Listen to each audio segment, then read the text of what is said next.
সোনামুড়া থানার পুলিশ ও বিএসএফ এর যৌথ অভিযানে ব্রাউন সুগার, ইয়াবা ট্যাবলেট, ফেন্সিডিল ও নেশা জাতীয় কফ সিরাপ সহ আটক নেশা কারবারি। ঘটনা সোমবার গভীর রাতে। সোনামুড়া থানার ইন্সপেক্টর বিপ্লব দেববর্মা, এসআই জগবন্ধু দেববর্মা সহ সোনামুড়া থানার পুলিশ ও এনসি নগর বিওপির বিএসএফ জওয়ানরা গোপন খবরের ভিত্তিতে তামসাবাড়ি এলাকায় অভিযান চালিয়ে ৩৫০০ ইয়াবা ট্যাবলেট, ১৪ গ্রাম ব্রাউন সুগার, ২৮ বোতল ফেন্সিডিল ও নেশা জাতীয় কফ সিরাপ সহ নেশা কারবারি মুশফিকুর রহমানকে আটক করে সোনামুড়া থানায় নিয়ে আসে। আটককৃত নেশা কারবারির বিরুদ্ধে নির্দিষ্ট ধারায় মামলা গ্রহণ করেছে পুলিশ।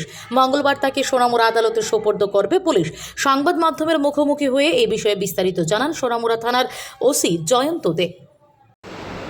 আজকে রাত 9:30-10টার দিকে একটা ইনফরমেশন আসে বিএসএফ এনসিনগর বিওপি থেকে, এনসিনগর কোম্পানি কমান্ডার অজয় সাহেবের কাছ থেকে একটা ইনফরমেশন আসে যে কিছু কন্ট্রাব্যান্ড আইটেমস এক্সচেঞ্জ হবে।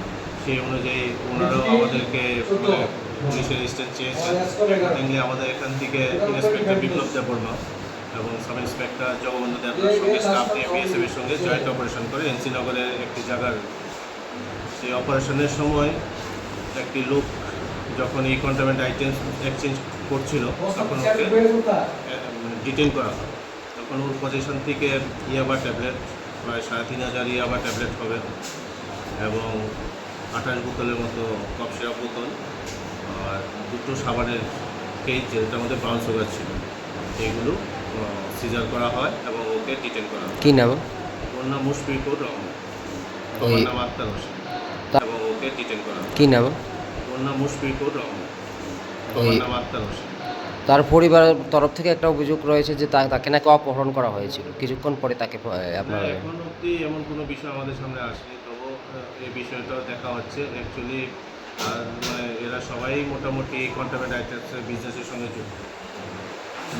আপনারা গত কয়েকদিন আগে দেখতাম বড় ধরনের অভিযান করেছিল। গত কয়েকদিন আগে যে কেসটা আমরা করেছিলাম বা যেটা হয়েছে আমাদের এখানে, এদের রিলেটিভসের মধ্যেই পড়ে সব। তো এটুকু বোঝা যাচ্ছে যে এদের মোটামুটি ফ্যামিলি মেম্বার্স এই বিজনেসের সঙ্গে রিলেটেড। কালকে তাকে কোর্টে ওঠা হবে, আদালতে তোলা হবে, কালকে ওকে কোর্টে পাঠানো হবে। Bureau report, PV north east.